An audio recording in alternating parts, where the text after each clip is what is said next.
हरि भक्ति करें, हरि भक्ति करें, भक्त जन मन दृढ़ता रहे। तो भूखा प्यासा रोज भले सोवेरे। अविरत संकट तन मन धन सब खोवे। अखंड तेरा हरि है यह तू ना भूले रे। कर्म भले ना हो तेरे संसार में उजले। हरि के हाम ना तू कभी खोवे रे। हरि भक्ति करें, हरि भक्ति करें, भक्त जन मन दृढ़ता रहे। तू भूखा प्यासा रोज भले सोवे रे। जगत में मितवा हो वा शत्रु ही भले। हरि ही सन्मित्र तू किससे क्यों डरे। हरि को भजे भय ना पावे भले ब्रह्मांड कांपे। हरि के चरण पकड़े ना तू कभी विसरे। हरि भक्ति करें, हरि भक्ति करें, भक्त जन मन दृढ़ता रहे। तू भूखा प्यासा रोज भले सोवे रे। आपा ना खोय अपना ना कभी भीख मांगे। एक रहे ना डिगे असंग भाव आचरे। सदानंद तेरी माया अद्भुत है हे हरे। पावे अलख आप अमर पद तू ही दरे। हरि भक्ति करें, हरि भक्ति करें, भक्त जन मन दृढ़ता रहे। तू भूखा प्यासा रोज भले सोवे रे। हरि भक्ति करें, हरि भक्ति करें, भक्त जन मन दृढ़ता रहे। तू भूखा प्यासा रोज भले सोवे रे। भगवान कभी किसी को भूखा नहीं सुलाता। सनातन सत्य आज तक कहता जा रहा है कि मनुष्य भूखा नहीं सोता। ये मित्र, तुम भूखे प्यासे भले रहो, किंतु परमात्मा की भक्ति को कभी मत छोड़ो। मन को दृढ़ बनाओ, संकटों का सामना करो, भले सांसारिक साधन खत्म हो जाएं, भले तुम्हारे कर्म संसार में अधिक मान्यता प्राप्त न हो, भले तुम्हारा कोई मित्र न हो, तुम यह मत भूलो कि परमात्मा तुम्हारे साथ है। वही तुम्हें सुख, शांति, आनंद देंगे। वही तुम्हारा अंतर्बल होगा, जिससे तुम कभी किसी से नहीं डरोगे, किसी के सामने हाथ नहीं फैलाओगे। एक रखो कि परमात्मा पाकर के ही रहोगे। सारी सांसारिकता का भार परमात्मा के चरणों में समर्पित कर दोगे। संसार से असंग रहिए, क्षणिक सुख के पीछे आकर्षित मत रहिए। अहंकार का त्याग करिए, अपना स्वभाव सरल व सहज बनाइए। दुखी, दीन, विरही, निराश का जीवन सुख से भर दीजिए, यानी उनको सत्य की ओर मोड़िए। परमात्मा आप में प्रकट हो ऐसी ललक लगाइए। सच्चे हृदय भाव से स्नेह सरिता बहाइए। हरि दर्शन के भाव में श्रद्धा व धैर्य रखिए। दृढ़ विश्वास परमात्मा की ओर मोड़ता है। ये मित्र, इस विषम जगत में चैतन्य ब्रह्मरूप अपने विराट शाश्वत स्वरूप को प्राप्त करिए। ये करुणा सागर, ये अंतर्यामी, इस अंधकार में आप मेरे अंतर में दिव्य चेतना के रूप में प्रकट हुए। मैं गाफिल, अक्ल का मारा, व्यर्थ ही संसार में जन्म मरण के फेरे फिरता रहा। मैं बेघर अपना मुकाम कभी न पा सका। इस अनजान माया नगरी में कहीं पर भी सुख शांति नहीं पा सका। घट घट में बसे सच्चिदानंद रूप आप सदगुरु रूप प्रकट हुए। आपने ही मुमुक्षु को अपना भव्य घर बताया। आपने ही उसे अंतर्दृष्टि प्रदान की। हे परमात्मा, मैं अपने अनंत स्वभाव को भूल गया था। आपकी कृपा से ही मैं अपने आत्मा को उन्नत कर पाया हूँ, अपने दिव्य व्यापक स्वरूप को पहचान पाया। आपने ही मेरे अहम भाव को और उसके अंधकार को दूर किया है, अमर परम पद को समझाया है। आपने मेरी सर्वव्यापी अंतर्दृष्टि को उजागर किया है। धर्म दृष्टि से मैं जागतिक भेदभाव भूल सका हूँ। यह आपकी ही कृपा है। आप मेरे रोम रोम में बसे हुए अपना हृदय द्वार को, जिससे मैं सांसारिक भय, भ्रम, क्लेश, शोक, असंतोष, विषमता इनको दूर कर सकूं, राग विराग से ऊपर उठ सकूं। मैं आपकी दिव्य ज्योत पाने के लिए अनंत जन्मों से संसार में भटक रहा था। सदगुरु से अपने आप ने मिलाया। निसंशय आप ही मेरे उद्धारक हैं। ये परमात्मा, आपके सिवाय मेरे उद्धारक और कोई नहीं हो सकता। आत्मा विकार रहित है, जीव विकारी है। जीव के जन्म मृत्यु होते हैं, किंतु आत्मा अजन्मा है। जीव कुछ कर्म किए बिना नहीं रह सकता, इसलिए वह कर्ता व भोक्ता है, किंतु आत्मा अकर्ता है। सदकर्म करने वाला जीव मोक्ष प्राप्त करता है, सर्व दुखों का अंत हो जाता है और जीव ऊंची गति प्राप्त करता है। ज्ञान कोई मार्ग नहीं है, वह आत्मा का मैदान है। साधक साधनों यानी मार्गों को छोड़कर सागर और नदी के भाव से ज्ञान सागर में आत्मसात हो जाता है, अपना सांसारिक अस्तित्व मिटा देते हैं।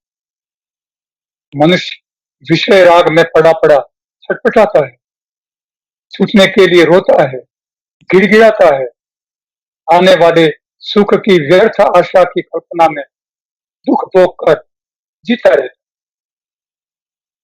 विषय राग में जीने वाले रोए तो तुम्हें उनके साथ रोने नहीं लगना है, किंतु उनका बेड़ा पार लगाना है।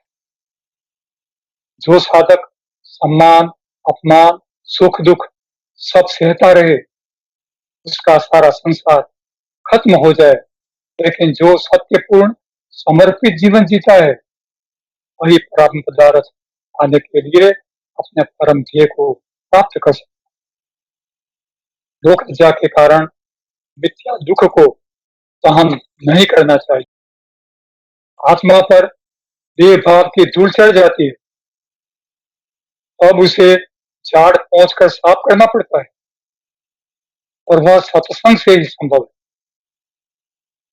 जब तक आपकी जीव दृष्टि, इच्छा, आग्रह, आसक्ति ये अलग से प्रेरित नहीं रहती, मात्र विषयादिक से ही डूबी रहती है, तब तक वह ऊर्ध्व गति प्राप्त नहीं कर सकता। ज्ञानी अपने निज में स्वस्वरूप को देखता है, किंतु बुद्धिमान अपने अंतर में गुण दोष को ही देखता है। चिंतन को साध लेना अपना प्रत्यक्ष भाव है।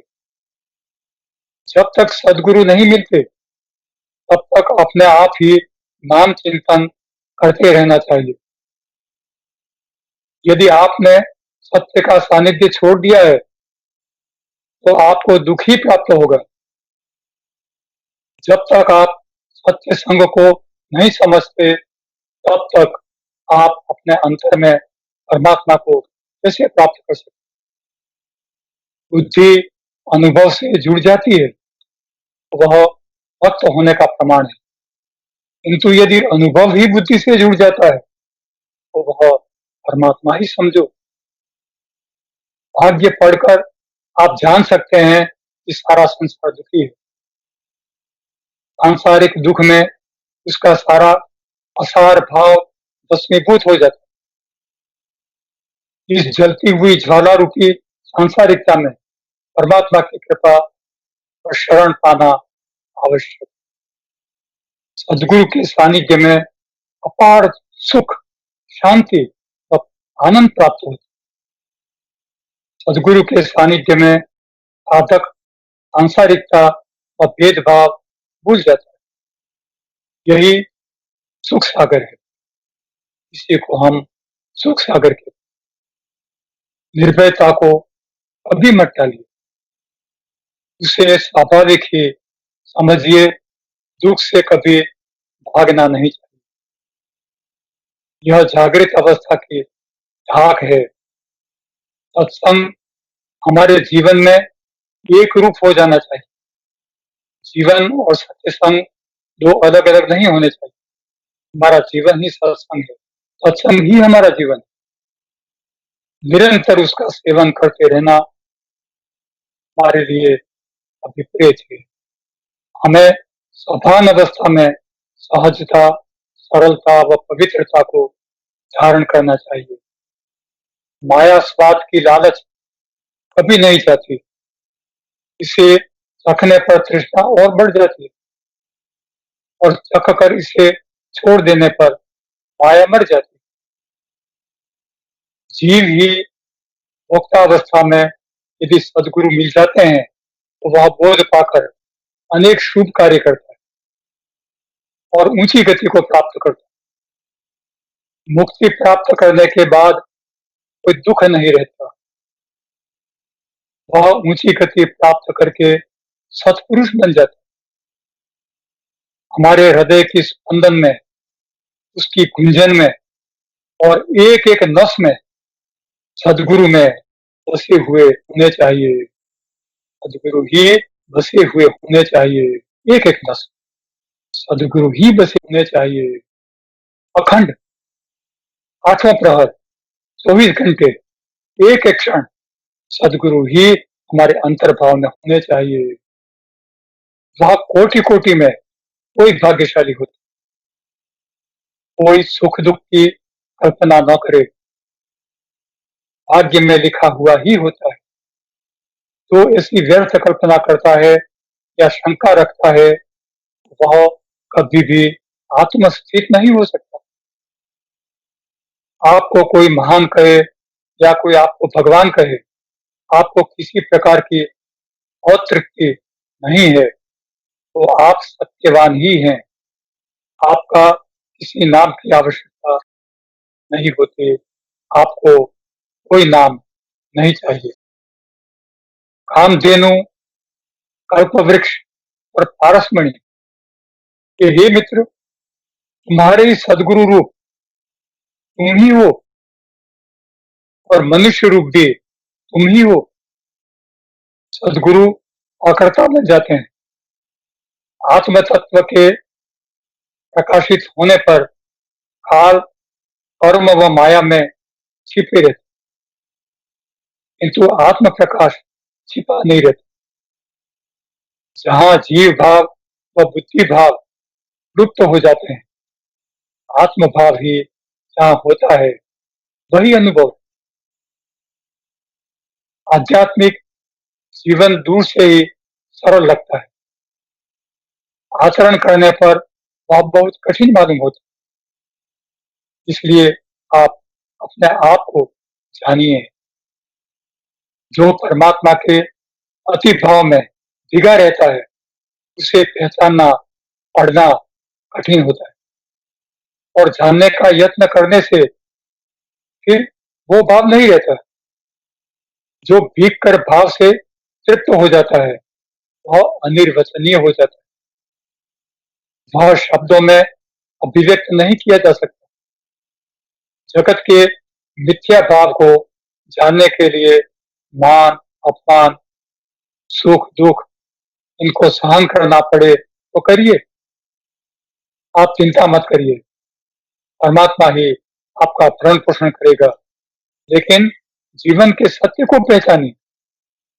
हम क्या थे इसका विचार हमें नहीं करना है।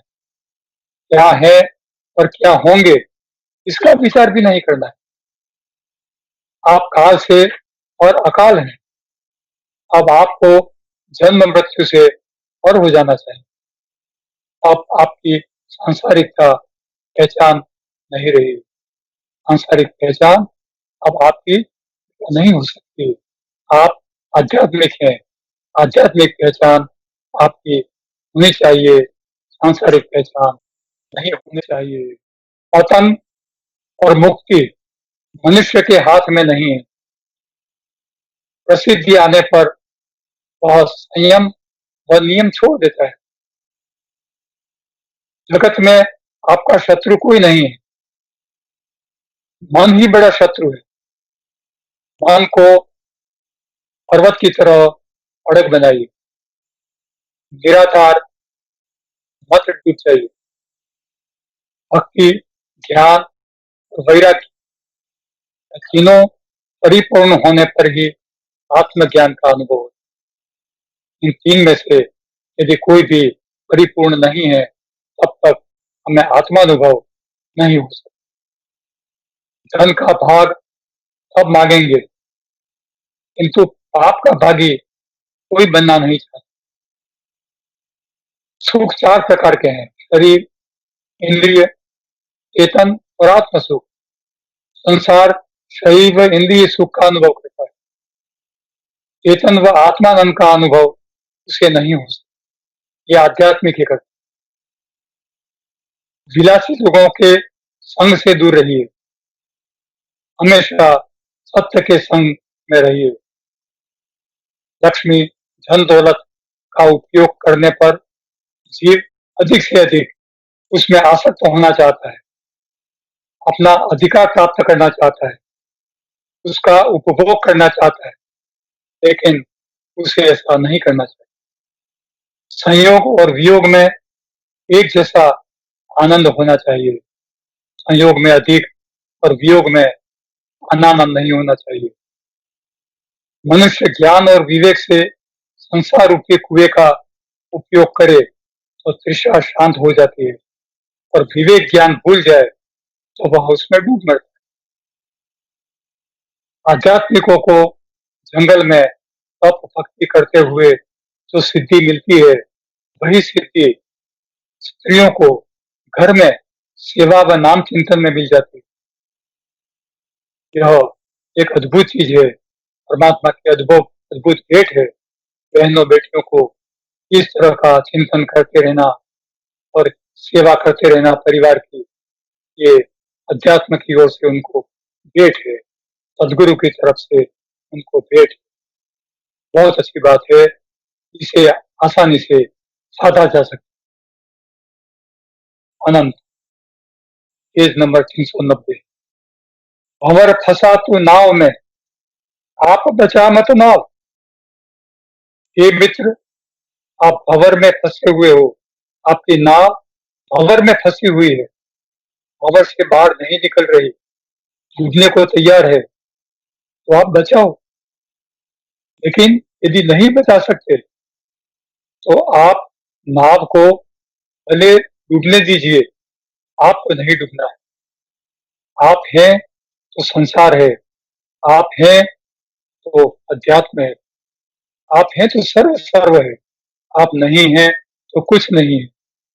भंवर यानी आपके जीवन में यदि कोई संपत्ति या कोई आफत आ जाए, कोई संकट आ जाए, तो आपको उसमें फंसना नहीं है। यदि फंस चुके हैं तो आपको न तो आपको शरीर को नष्ट करना है, संपत्ति और संकट को भले जाने दीजिए। आपको अपने आप बचाना है।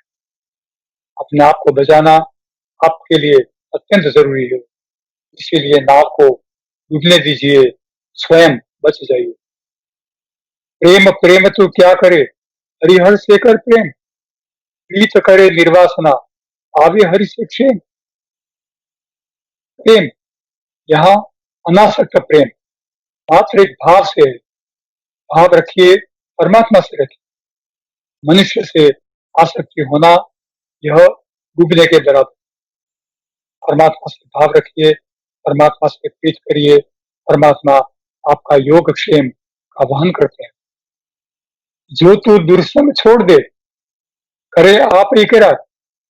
यदि आप संसार के साथ खराब सोबत को छोड़ दें और उस सोबत का इकरार करें, तो प्रायश्चित भी तू करे। तेरी आंखें चार, तो आप उसका प्रायश्चित कर सकेंगे। आपकी चार आंखें यानी जगत में देखने की आंखें और दो अंतर्दृष्टि की आंखें, ये भी आंख आपकी खुल जाएगी, आप आध्यात्मिक बन जाएंगे। भूतल में भी जा बसे, जाकर बसे आकाश, अपने अंतर ना बसे, पाए न आत्म प्रकाश। आप चाहे धरती में पाताल में चले जाएं या आकाश में बस जाएं, अपने अंतर में पाना, अंतर में बसना, यही आत्म प्रकाश पाना, यही आपका अंतिम ध्येय है। इसलिए उसी के लिए प्रयत्न करिए। पढ़ लिख कर तू क्या करे, अपनी आंखें फोड़। सांसारिक पढ़ना लिखना पेट तना पापना, पेट भरने के लिए है, मात्र आजीविका के लिए है। आपको अंतर धन कमाना है, आध्यात्मिक धन कमाना है। ऐसा धन कमाना है कि जिससे मृत्यु भी आपको उसे छीन न ले। तो आप जन्म जन्मांतर आपके साथ है, आपका अंतर अनेक सद्गुणों से प्रकाशित रहे और आपको जन्म जन्मांतर में भी लाभ मिले। अंतर को तू पढ़ सके, हरि से नाता जोड़। और इस तरह का परमार्थ पाने के बाद आप अंतर को भी पढ़ सकेंगे और परमात्मा से भी नाता जोड़ सकेंगे। कर्म करे हरि सौंप दे, कर्म करिए और परमात्मा को सौंप दीजिए। कहते हैं कई बार, नेकी कर दरिए में डाल। सत्कर्म किए, अच्छे अच्छे कर्म करने हैं संसार में और परमात्मा को सौंप देने हैं। उससे श्रेय प्राप्त नहीं करना है, यश प्राप्त नहीं करना है। यश के भागी बने तो समझिए नरक। सर पर मत उठाए, इनको सर पर यानी अहंकार का रूप नहीं देना है। सर भारे को फेंक दे, सारा सरभार अहंकार जो जन्म जन्मांतर से कई पोखलियां सर पर चढ़ाई हैं, उनको फेंक दो। सहज निवृत्ति पाए और अपने आप निवृत्त हो जाओ, कर्म मुक्त हो जाओ, अकर्ता हो जाओ। सब कुछ करो, सांसारिक हर काम करो, लेकिन अकर्ता के पास से करो। मैं नहीं कर रहा, मेरी इस काम के प्रति कोई आसक्ति नहीं है, मेरे सब काम परमात्मा करता है, मेरे द्वारा करवाता है। मैं कर्म करने वाला कौन? मैं कुछ नहीं, मैं तो तिनके के बराबर। मेरा परमात्मा मेरे सर्व कार्य करता है और वही करवाता है। वो काम खराब और कमजोर कैसे हो सकते हैं बेटे? वो काम साधारण नहीं हो सकते, ऊंचे काम होंगे। वही कर्म आपको ऊर्ध्व गति प्राप्त कराएंगे, आपको निज में ले जाएंगे। सुन आहट मेहमान की, मत सुन अंतरनाथ। मेहमान यानी बेटा बाहर से आने वाले चिंतन विचार, इनकी आहट, इनका आवाज, इनका पदरव, इनके पैरों की आवाज सुनिए और समझ जाइए ये आवाज कैसी है, मन करने योग्य है या नहीं। मत सुन अंतरनाथ, लेकिन उनके अंतरनाथ को नहीं सुनना है। वो चाहे करुण हो या सुखद हो, दुखद हो, ऐसा भी हो, इन विचारों के आंतरिकता को, अंदर की बात को नहीं समझना है। विचारों को बाहर से ही पहचानिए। अंतर तो चुप ही रहे, जो अंतर है वह तो चुप ही है, अंतर की बात तो चुप ही रहेगी। तो साधन जो आप कर रहे हैं उसमें यदि जो विचार आए, वो विचार यदि आपने पहचान लिए और बाहर के विचार हैं, यदि आप स्वीकार करना नहीं चाहते तो उसको वहीं से विदाई कर दीजिए। निर्विचार मौन, ऐसे विचारों को छोड़ दीजिए और मौन का सेवन करिए। करें न कोई साध, आप कोई आवाज मत करिए, किसी की आहट मत सुनिए, नीचे कोई आवाज मत सुनिए, बाहर फेंक दीजिए। देखे तो प्रत्यक्ष है, बोले 1000। आप स्वयं अपने आप को देख रहे हैं, तो आप जो देखते हैं वो प्रत्यक्ष है, आपके सामने है। प्रत्यक्षम किम प्रमाण, जो आपके सामने है उसका कोई प्रमाण नहीं चाहिए। तो आप देख रहे हैं, आप ही उसके प्रमाण हैं। बोले 1000, आपने उसमें से यदि कुछ बोला तो समझिए वह 1000 गुना हो जाता है। यदि आपने लिखा तो ये लाख गुना हो जाता है। आपने कुछ सोचा तो 1 करोड़ बार हो जाता है। तो ये सब वृत्तियों की अधिकता बढ़ाता है। एक सोच, एक बोल, एक प्रत्यक्ष चीज को देखना, दृष्टव्य को देखना, इतने बड़े अहंकार को उत्पन्न करता है। कोटि कोटि आपका अहंकार कोटि गुना हो जाता है और यह अहंकार आपके सर पर चढ़ता है। वह अहंकार कभी नहीं उतरता, बिना सदगुरु के कभी नहीं उतरता और वह बढ़ता ही जाता है। क्षण क्षण विचार करते हैं बेटे, एक एक क्षण विचार होता है।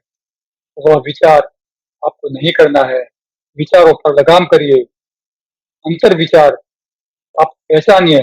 यदि वो परमात्मा के मनन चिंतन के लिए हैं, अरे आप ऐसा करिए, लेकिन बाहर के विचारों को बाहर ही छोड़ दीजिए।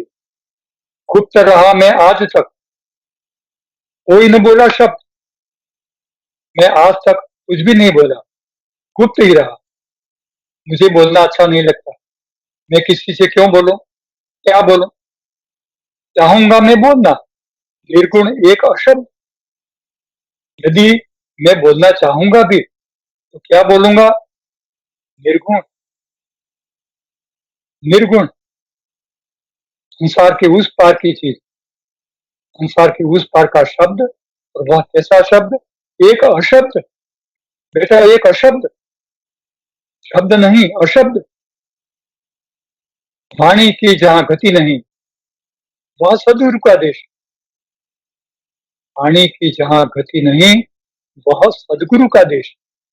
सदगुरु वहां पर हैं बेटा जहां वाणी नहीं पहुंच सकती। तो सोचा, बोला, सदगुरु तक नहीं पहुंचता। सदगुरु यदि बोलते भी हैं, क्या बोलते हैं? निर्गुण और अशब्द बोलते हैं। निर्गुण और अशब्द। अमर बेल की बेल ज्यों कभी न देवे छां। अमर बेल एक ऐसी बेल होती है जो दूसरे पेड़ पर उगती है और वहीं पर फैलती है, उसी पेड़ से खाना खाती है और जी करके मर जाती है। जैसे ही परतंत्रता धरे न अपने पांव, तो परतंत्रता भी संसार की ऐसी ही है।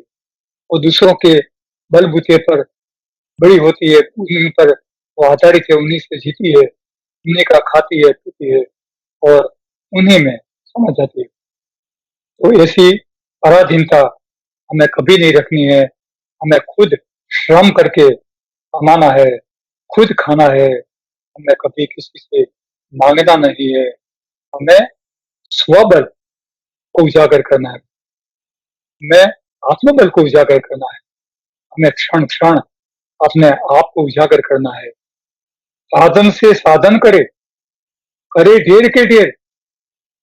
कोई भक्ति से भक्ति करे, उपासना से उपासना करे, योग से योग करे और साधनों का ढेर कर दे और कई जगह कई साधन करे, अंतर सुख पावे नहीं।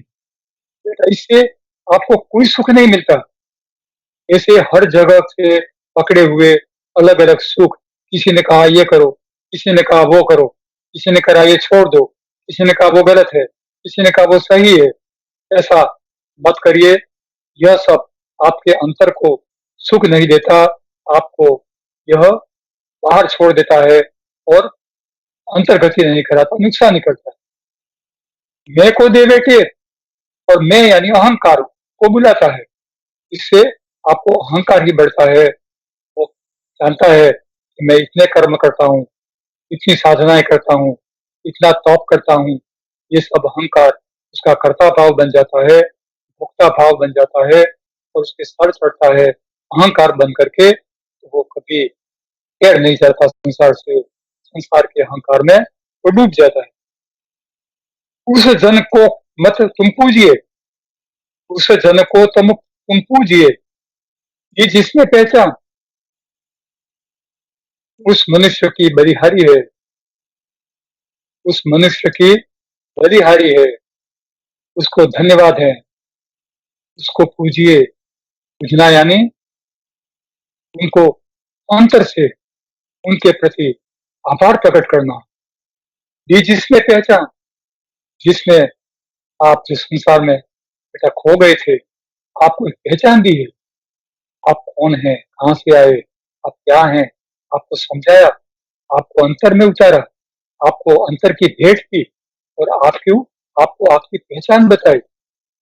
उस जन को तुम पूजिए, भी जिसमें पहचान, पता बताया आपका, वह आपको अंगुली पकड़ करके आपको अपने घर ले गया और आपको अपना घर बताया, आपका नाम बताया, आपका ठाव बताया, आपका काम बताया, आपका अकर्ता भाव बताया, सब कुछ बताया और आपको अपना पता बताया।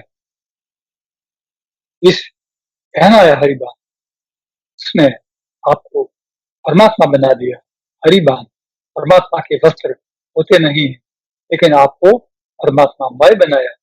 उस जन की बलि बलिहारी है, उसी को हम सदगुरु कहते हैं। सदगुरु कोई मनुष्य नहीं है, सदगुरु कोई यश लेने वाला नहीं है। उसे चाहे आप कितना भी भाव दीजिए, वह आपको ही वापस भेंट दे देता है। उसका बदला आपको ही दे देता है। वह कभी किसी से कुछ ऋण नहीं स्वीकारता, कुछ भी नहीं स्वीकारता, कुछ भी नहीं। वह आपके अनन्य भाव को उसमें समाया करके उसको आपको वापस दे देता है। ऐसा है सदगुरु। माँ बाप का भी माँ बाप है, तारनहार है। आप जैसा था वैसा रहे, परिवर्तन ना पाए, कठिन कर्म की जकड़ से आपा उठ ना पाए। जैसा था वैसा ही रहे। कठिन कर्म करने वाला मनुष्य जैसा होता है वैसा ही रहता है, पत्थर जैसा रहता है, कभी परिवर्तन नहीं पाता, कभी अध्यात्म से दिखता नहीं है, अध्यात्म से आकर्षित नहीं होता। कठिन कर्म की जकड़ से आपा उठ ना पाए, वह अपनी सांसारिक हद से, सांसारिक लेवल से, सांसारिक अवस्था से वह उठ नहीं सकता, वही पड़ा रहता है और जिंदगी भर वो नरक भोगता है। अपना काम किया करे, करे झोंपड़ी वास, अंतर में हरि नाम हो, आवे आप सुवास। आत्यंतिक भाव रखिए, अपना काम किया करे, करे झोपड़ी वास। आप अपना काम तो करते ही रहिए, जो संसार में करते हैं वो करते ही रहिए, उसकी कोई मना नहीं। आपको कहीं साधु वेश में हो जाना, साधु वेश में कहीं चले जाना, संसार को छोड़ देना, कुछ खास प्रकार के वस्त्र पहनना या दिखना, ये आवश्यक नहीं है। चाहे आप राजमहल में रहें या झोपड़ी में रहें, आपके लिए कुछ भी आवश्यक नहीं है। अंतर में हरि नाम, बस नाम स्मरण करते रहिए, परमात्मा का चिंतन करते रहिए। यही आपकी सुगंध है, यही आपका अकर्ता भाव का कर्तव्य है। सुख शांति आनंद से भीगा अंतर आप, सुख शांति और आनंद जो परमात्मा ने, सदगुरु ने आपको भेंट दिए हैं, बस उसी से आप भीग जाइए। वो बरस रहा है, अब बरस रहा है, भीग भीग जाइए उससे। दूजा धन जग में नहीं और कोई धन नहीं है बेटा। सदगुरु आपको अंतर धन देते हैं, उससे बढ़ करके संसार में कोई धन पैदा नहीं हुआ कि जिसको पा करके कोई धनी बने, कोई ऐश्वर्यवान बने, कोई संपत्तिवान बने। कोई नहीं, कोई धन नहीं। हर लेवे संताप, और ऐसा भी कोई धन नहीं है जिससे सुख शांति आनंद मिले और वो आपके दुख को दूर कर दे। मात्र और मात्र परमात्मा सदगुरु जो सुख शांति आनंद देते हैं, वही आपके संताप को हरण कर लेता है। पर्ण कुटी में राज कर, यदि आपको राजमहल नहीं मिला तो नहीं मिला, पर्ण कुटी ही सही, उसी में राज करो, राजमहल चलाओ बेटा, अंतर में राज चलाइए, अंतर में राजमहल है, अंतर में आपका स्वराज है, अंतर में आप महाराजा हैं, राजाधिराज हैं, सम्राटों के सम्राट हैं। राज्य करिए, राज्य चलाइए, पर्णकुटी में राज कर, राजमहल को त्याग, और जो आपकी सांसारिकता है उसी को राजमहल कहा गया है। उस सांसारिकता को टालिए जो गलत बड़ा बड़ा बन करके घूमता है, गलत अपने सर पर अहंकार बन करके आपको भाड़ दे रहा है, छोड़िए उसको। दाता तेरा सेठिया, आपको यह अंतर धन देने वाला सेठिया, सेठ, कुबेर सदगुरु है। कुबेरों का कुबेर सदगुरु है, आपको अंतर धन देने वाला। देवे शाश्वत पाग, पाग पगड़ी, शादी ब्याह में की पगड़ी तो बेटा आप कह लेंगे शादी ब्याह के बाद कोई न कोई उतार करके जहाँ किराए से लिए वह वापस दे देगा। ये तो सदगुरु तो ऐसी पगड़ी पहनाएंगे जो आपके सर पर हमेशा शाश्वत रहेगी। और जो सांसारिकता की पगड़ी है, अहंकार की पगड़ी है, वो एकदम उतार देंगे, छीन लेंगे आपके सर से, आपको पता भी नहीं चलेगा कि मेरा अहंकार सदगुरु ने कैसे छीन लिया। सांसारिक पाग, अहंकार की पाग आपके सर से छीन जाएगी और शाश्वत पाग आपके सर पर आ जाएगी। पगड़ी पहन करके आप शाश्वत सम्राटों के सम्राट, राजाधिराज अपने अंतर में विराजमान। लेपन करा आंगन सजा, बेटा आप राजाधिराज हैं, अपने आंगन में मिट्टी और गोबर से मिले हुए मिश्रण से लेप करिए, अपने हाथों की छाप दीजिए, उस छापिए। ये कला है पुरानी। पहले आंगनों में मिट्टी और गोबर को मिला करके आंगनों का लेप किया जाता था, कच्चे मकानों की दीवारों पर भी लेप किया जाता था और अंगुलियों की छाप दी जाती थी। उसको सजाइए, नाना चित्र अनेक उस आंगन की लिपाई में, पुताई में अपने अनेक चित्र विचित्र बनाइए, चित्र बनाइए बेटे, ऐसे चित्र बनाइए जो संसार में दुर्लभ दुर्लभ होंगे। अध्यात्म के आंगने, यह आंगन ऐसा लेपना है आपको जो अध्यात्म का है, जहाँ अध्यात्म खेलेगा, अध्यात्म राज करेगा, अध्यात्म जहाँ विराजमान होगा।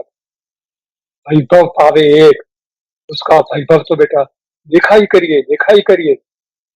अनंत प्रकाश से प्रकाशित होता है, जिससे 16 सूर्य एकदम उदयमान हुए हों, ऐसा ऐसा सूर्य प्रकाशित होता है अंतर में। और उस सूर्य को आप बखानिए, उतारिए अपने अध्यात्म के आंगन में, उसका स्वागत करिए अपने आंगन की लिपाई पुताई से। और वो वैभव ऐसा वैभव है जो सांसारिक साधनों से और मन बुद्धि के अहंकार से खड़ा किया अहंकार वैभव तो गलत है बेटा, नश्वर है, वो तो रेती का घर है, नष्ट हो जाएगा।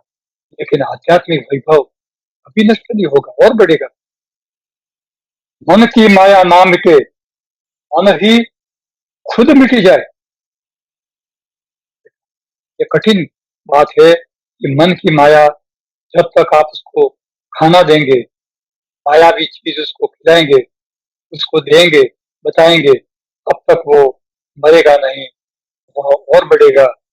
लेकिन मन ही खुद मिट जाए, लेकिन जब मन को उसकी पसंदगी की चीज नहीं मिलेगी, वह खुद निराश होकर के चले चला जाएगा, वो मर जाएगा। उसका दमन नहीं करना है, उसको मारना नहीं है, उसको पीटना नहीं है, उसको मोड़ने से वो मुड़ता भी नहीं है, लेकिन परिवर्तन पाता है।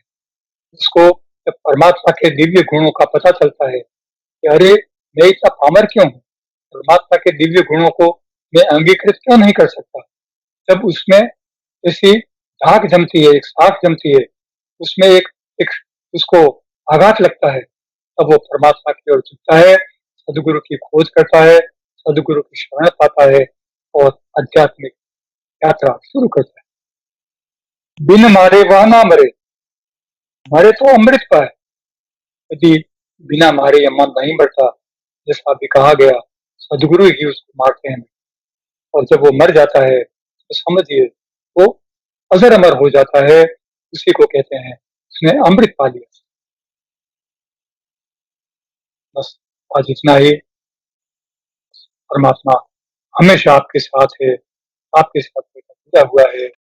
आप चाहे उसको याद करें ना करें, वह तो आप ही किससे जुड़ा हुआ है, आपके अंतर में है, आपको हमेशा बुलाता है।